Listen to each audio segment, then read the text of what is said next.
ಅಣೆಕಟ್ಟಿನ ಎತ್ತರ 519 ಮೀಟರ್ ಇದ್ದು, ನಾನು ಸಂಸದನಾಗಿ ಆಯ್ಕೆಯಾದರೆ 524 ಮೀಟರ್ ಮಾಡಲು ಪ್ರಾಮಾಣಿಕ ಪ್ರಯತ್ನ ಮಾಡುವೆ ಎಂದು ರಿಪಬ್ಲಿಕ್ ಪಕ್ಷದ ಅಭ್ಯರ್ಥಿ ಜಿತೇಂದ್ರ ಕಾಂಬಳೆ ಹೇಳಿದರು. ಪಟ್ಟಣದ ಅಮರ್ ಫಂಕ್ಷನ್ ಹಾಲ್ನಲ್ಲಿ ಸುದ್ದಿಗೋಷ್ಠಿ ನಡೆಸಿ ಮಾತನಾಡಿದ ಅವರು, ಇಂಡಿ ತಾಲೂಕು ಮೇಲಿಂದ ಮೇಲೆ ಬರಗಾಲಕ್ಕೆ ತುತ್ತಾಗುತ್ತಿದ್ದು, ಈ ಭಾಗದ ಕೆಲವು ಪ್ರದೇಶ ನೀರಾವರಿಯಿಂದ ವಂಚಿತವಾಗಿದೆ.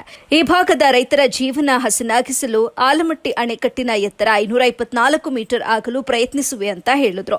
ಸ್ವಾತಂತ್ರ್ಯ ದೊರೆತು 7 ದಶಕಗಳು ಕಳೆದರೂ ಕೂಡ ದಲಿತ ಮತ್ತು ಹಿಂದುಳಿದ ಸಮುದಾಯದ ಜತೆಗೆ ಧಾರ್ಮಿಕ ಅಲ್ಪಸಂಖ್ಯಾತರ ಸಮುದಾಯವೂ ಸಹ ಅತ್ಯಂತ ಹಿಂದುಳಿದ ಮತ್ತು ದಮನಿಸಲ್ಪಟ್ಟಿದೆ ಅಂತ ಹೇಳಿದರು. ಕಳೆದ 10 ವರ್ಷಗಳಲ್ಲಿ ಈ ಸಮುದಾಯಗಳ ಅಭಿವೃದ್ಧಿಗಾಗಿ ಮತ್ತು ಆರ್ಥಿಕ ಮಟ್ಟ ಸುಧಾರಿಸಿಕೊಳ್ಳಲು ಯಾವುದೇ ಯೋಜನೆಗಳನ್ನು ಜಾರಿಗೆ ತರದೆ ಜನವಿರೋಧಿ ಯೋಜನೆಗಳನ್ನು ಜಾರಿಗೆ ತಂದು ದೇಶದಲ್ಲಿ ವಂಚಿತ ಸಮುದಾಯಗಳಲ್ಲಿ ಭಯದ ವಾತಾವರಣ ಸೃಷ್ಟಿ ಮಾಡುವುದರ ಜತೆಗೆ ಜಾತಿ ತಾರತಮ್ಯ ಮಾಡಲಾಗ್ತಾ ಇದೆ ಅಂತ ಆರೋಪಿಸಿದರು. ಸುದ್ದಿಗೋಷ್ಠಿಯಲ್ಲಿ ಆರ್ಪಿಐ ಜಿಲ್ಲಾ ಉಪಾಧ್ಯಕ್ಷ ಪರಶುರಾಮ ಚಲವಾದಿ, ಜಿಲ್ಲಾ ಕಾರ್ಯದರ್ಶಿ ಸುಖದೇವ್ ಮೇಲಿನಕೆರೆ, ತಾಲೂಕು ಅಧ್ಯಕ್ಷ ಚಂದ್ರು ಮೇಲಿನಮನಿ, ತಾಲೂಕು ಕಾರ್ಯದರ್ಶಿ ಪರಶುರಾಮ ಉಕ್ಕಲಿ ಮತ್ತಿತರರು ಉಪಸ್ಥಿತರಿದ್ದರು. ಈ ಕಾಂಗ್ರೆಸ್ದವ್ರು ಏನ್ ಮಾಡ್ತಾರ ಅಂದ್ರೆ ಬಾಬಾ ಸಾಹೇಬ್ರಿಗೆ ನೀರು ಕುಡಿಲಾಕ ಬಿಡಲ್ಲ. ಮಹಾಡಿಕೇರಿಗೆ ಹೋದ್ರೆ ನಾವು ಹಿಂದೂಗಳು ಕೇಳ್ತೀವಿ. ಈಗ ನಾನು ನಮ್ಮ ಸರ್ಟಿಫಿಕೇಟ್ ನಾವು ಹಿಂದೂನೇ ಐತಿ. ಹಿಂದೂಗಳೇ, ಈ ಕಾಂಗ್ರೆಸ್ಸಿನ ಹಿಂದೂಗಳು ದೇವ್ರ ಗುಡಿಗೆ ಬರಬೇಡ ಅಂತ ಹೇಳ್ತಾರೆ. ನಮಗೆ ಕಾಳಾರಮ್ಮ ಅಂದರೆ ಅಂಬೇಡ್ಕರ್ಗೆ ಪ್ರವೇಶ ಮಾಡಿಕೊಟ್ಟಿಲ್ಲ. ಇನ್ನು ರಾಮ ಮಂದಿರಿಗೆ ನಮ್ಗೆ ಪ್ರವೇಶ ಮಾಡಿಕೊಡ್ತಾರೆ. ಪೂಜಾರಿ ಮಾಡ್ಯಾರ ಯಾರೇ ಮೋದಿಯವರು? ದಲಿತರದರಲ್ಲಿ ಬಾಬ್ರಿ ಮಸೀದಿದು ಮೊದಲು ಬಗಲಾ ತೆಗೆದವ್ರು ಯಾರು? ರಾಜೀವ್ ಗಾಂಧಿ. ಬಾಬ್ರಿ ಮಸೀದಿ ಕೆಡೋದಕ್ಕೆ ಅಧಿಕಾರದಾಗಿದ್ದವ್ರು ಯಾರು? ಕಾಂಗ್ರೆಸ್. PP ಸಿಂಗ್ ಸರ್ಕಾರ ಇತ್ತಲ್ಲ, ಮತ್ತು ನೀವು ಕೆಡೋದವರು. ಮತ್ತು ಅಲ್ಲಿ ಗುದ್ದಲಿ ಬಡಿಗಿ ಅವು ಇವು ತೊಗೊಂಡು ಎಲ್ಲ ಕೆಡೋದವ್ರು ಯಾರು? ಇದೇ ಹಿಂದುಳಿದವರು ದಲಿತರೇ ಹೆಚ್ಚಿಗಿನ ಸಂಖ್ಯೆಯಲ್ಲಿದ್ದರು. ಅವಾಗ ಇದು ನಾ ಹೇಳತ್ತಿಲ್ಲ, ಇದು ಮಾಯಾವತಿಯವರು ಹೇಳ್ತಾರಲ್ಲಿ. ಯಾರು ಈ ಬ್ರಾಹ್ಮಣರು ಕೆಡವಿಲ್ಲ ಅಲ್ಲಿ. ಈಗೇನು ರಾಮ ಮಂದಿರ ಕಟ್ರೆ ಮಸೀದಿಯಲ್ಲಿ ಕಟ್ಟಾರ, ಅಲ್ಲಿ ಕಟ್ಟಾರೇನು? ಇಲ್ಲ. ಅದಕ್ಕೆ 3-4 ಕಿಲೋಮೀಟರ್ ಡಿಫ್ರೆನ್ಸ್ ಐತಿ. ಅವ್ರು ಹೇಳ್ತಾರೆ ಕಲ್ಲಿನಾಗ ರಾಮಂದು ಆತ್ಮ ಏನು ಸರ ಪ್ರಾಣ ಪ್ರತಿಷ್ಠೆ ಮಾಡಿದ್ರು. ಇಲ್ಲೋ ದಲಿತರದು, ಅಲ್ಪಸಂಖ್ಯಾತರದು, ಹಿಂದುಳಿದವ್ರದು ಕೊಲೆಗಳಾಗ್ತಾವ, ದತ್ತನೆ ಮೆರವಣಿಗೆ ಆಗ್ತಾವ, ಮಾಬ್ ಲಿಂಚಿಂಗ್ ಆಗ್ತಾವ. ಅಲ್ಲಿ ಪ್ರಾಣ ಪ್ರತಿಷ್ಠೆ ಮಾಡಬೇಕು, ಉಳಿಸ್ಬೇಕು. ಲವ್ ಮಾಡಿಲ್ಲ ಅಂತೇಳಿ ಕೆಲವರು ಕೊಲೆ ಮಾಡ್ತಾರೆ. ಅವನು ಯಾವ ಮುಂದೆ ಹೋದನೋ ಮುಸ್ಲಿಮ್ ಅದನೋ ಅಂತ ಅದನ್ನೇ ಎಬ್ಬಿಸ್ಬಿಡ್ತೀರಿ.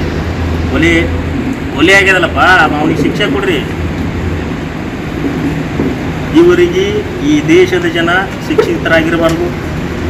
ಶಿಕ್ಷಿತರಾದ್ರೆ ಅವ್ರಿಗೆ ಪ್ರಶ್ನೆ ಕೇಳುವಂಥ ನಮ್ಮಲ್ಲಿ ಶಕ್ತಿ ಬರ್ತದೆ. ಅದಕ್ಕಾಗಿ ಈಗೇನು ಈಗ ಕಾಂಗ್ರೆಸ್ದವ್ರು ಏನು ಮಾಡಿಬಿಟ್ರು, ಆ ಸಂವಿಧಾನದ ಆಶಯಗಳನ್ನು ತಿದ್ದುಪಡಿ ಮೂಲಕ, ಅಮೆಂಡ್ಮೆಂಟ್ ಮೂಲಕ 100 ಬಾರಿ ಕಾಂಗ್ರೆಸ್ದವರೇ 100ಕ್ಕಿಂತ ಹೆಚ್ಚಿನ ಸಲ ತಿದ್ದುಪಡಿ ಮಾಡ್ಯಾರ. ಮುಂದೆ BJP ಅವ್ರನ್ನೂ ಮಾಡ್ಯಾರ. ಇನ್ನು ಮುಂದೆ ನಾವು ಚೇಂಜ್ ಮಾಡ್ತೀವಿ ಅಂತ ಹೇಳತ್ತಾರೆ. ಸಂವಿಧಾನ ಚೇಂಜ್ ಮಾಡ್ತೀವಿ. ಹೆಂಗೆ ಮಾಡ್ತಾರೆ ಅದನ್ನು ನಾವು ನೋಡ್ಕೋತೀವಿ. ನಮ್ಮಂಥವ್ರು ಆರಿಸಿ ಹೋದೇವಪ್ಪ ಅಂತಂದ್ರೆ, ಈ ಜನ ಕಳಿಸಿದ್ರಪ್ಪ ಅಂತಂದ್ರೆ, ಈ ಜನರ, ಈ ದೇಶದ, ಈ ನೆಲದ, ಜಲದ ರಕ್ಷಣೆ ಮಾಡುವುದು ಕೆಲಸ ನಾ ಮಾಡ್ತೀನಿ. ಆಮೇಲೆ ಕಾಂಗ್ರೆಸ್ದವರು ಎಷ್ಟು ನಾಲಾಯಕರಂದ್ರೆ, ಬಾಬಾ ಸಾಹೇಬ್ ಅಂಬೇಡ್ಕರ್ ಅವರು ಸೆಪರೇಟ್ ಎಲೆಕ್ಟ್ರೋ ಸಿಸ್ಟಮನ್ನು ಇಂಗ್ಲೆಂಡಿನಲ್ಲಿ ಕೊಡ್ಕೊಂಡು ಬಂದಿದ್ರು.